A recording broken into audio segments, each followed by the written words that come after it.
Hi everybody, this is Charlize, the Nocti girl out here in Cambodia, actually in front of the Bayon Temple with a recently re-released 35mm Summilux steel rim. Let's see what fun shots I can get with this true king of bokeh and what this amazing country has to offer. Earlier this year, I had the pleasure and possibly a once-in-a-lifetime opportunity to visit Cambodia, specifically Angkor Wat, where the popular Tomb Raider movie was filmed. I brought my Leica MP, Fuji TX1, and over 50 rolls of film, excited to create some photographic magic in a place so rich in culture and history. I was also really looking forward to trying out the steel rim and getting some amazing shots out of this trip.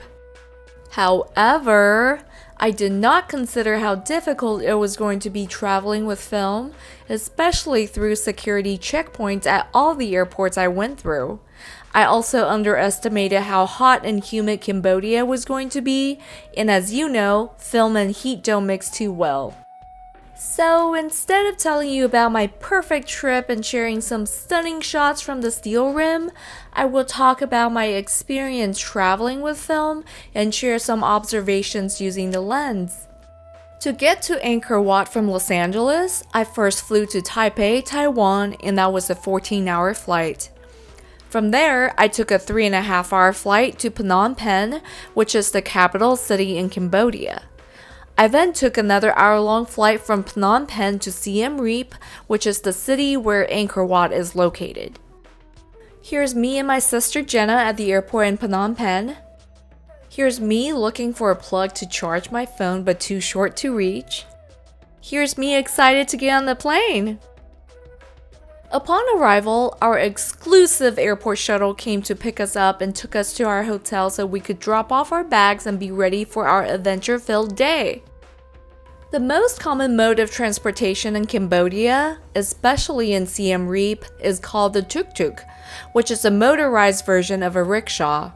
It's easier to navigate the city in, also the open-air design is quite welcomed as it could get very hot and humid. At the time of filming this video, which was March, it was around 95 degrees Fahrenheit or 35 degrees Celsius. After about a 25-minute ride on the tuk-tuk, we finally got to Angkor Wat, a temple complex dedicated to the Hindu god Vishnu. Constructed during the 12th century, it is deemed a World Heritage Site by UNESCO. At 402 acres or 1,626,000 square meters, the Guinness World Records considers it as the largest religious structure in the world. Now, the 2003 Tomb Raider movie wasn't exactly shot inside Angkor Wat. It was actually shot at multiple locations in the city, as there are over 3,000 temples big and small within the region. But people refer to the entire cluster of temples as Angkor Wat because it is the largest and the most prominent. It was such an amazing feeling being here, walking on the same grounds as those who had more than 1,000 years ago. The walls are so richly engraved and covered by thousands of stories in Hinduism and Buddhism.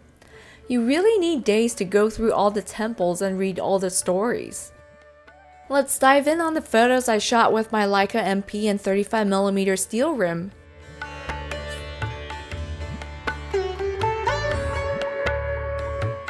What you're looking at is Portrait 160, and no, I did not put any special filter or effects on these shots.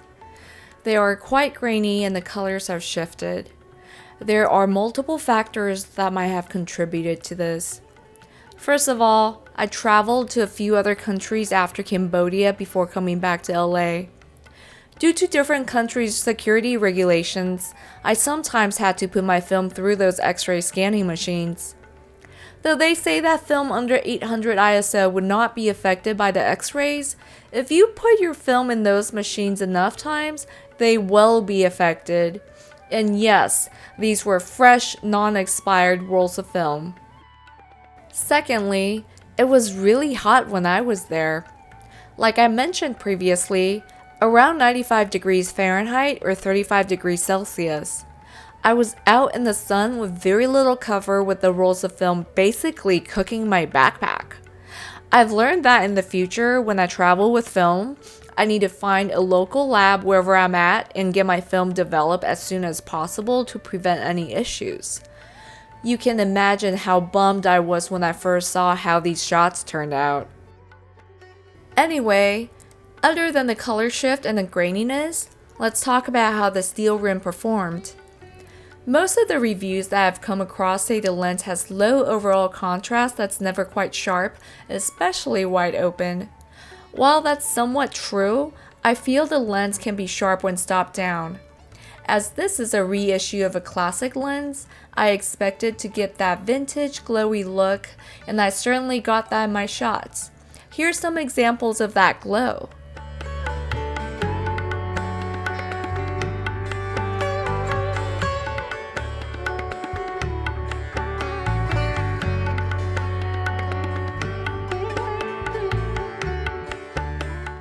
The glow is even more prominent in black and white.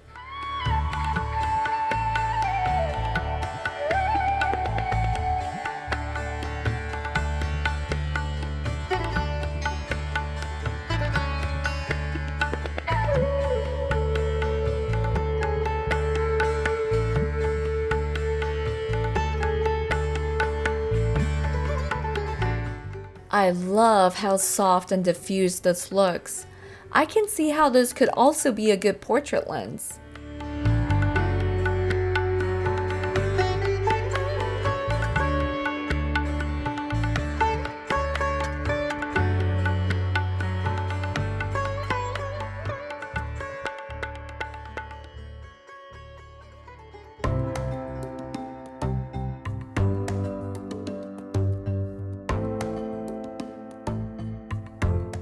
Let's see how this lens performs with my M10P Safari.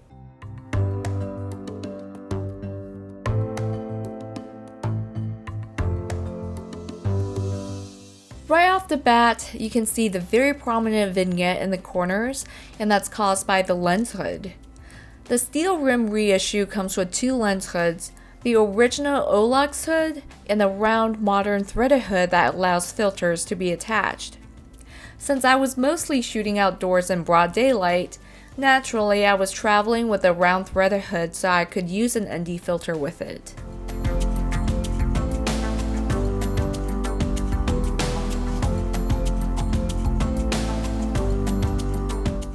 I love the bokeh on this lens. It definitely has that vintage, swirly look with remarkable bokeh balls.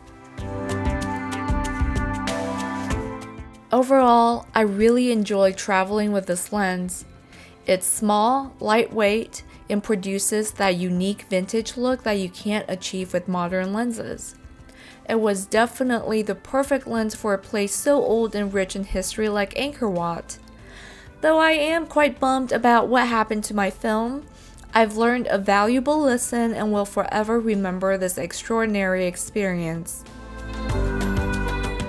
Alrighty, you've been knocked up today and I'm really knocked out. Don't forget to like this video and subscribe to my channel. Thank you for watching and I'll see you next time. Bye!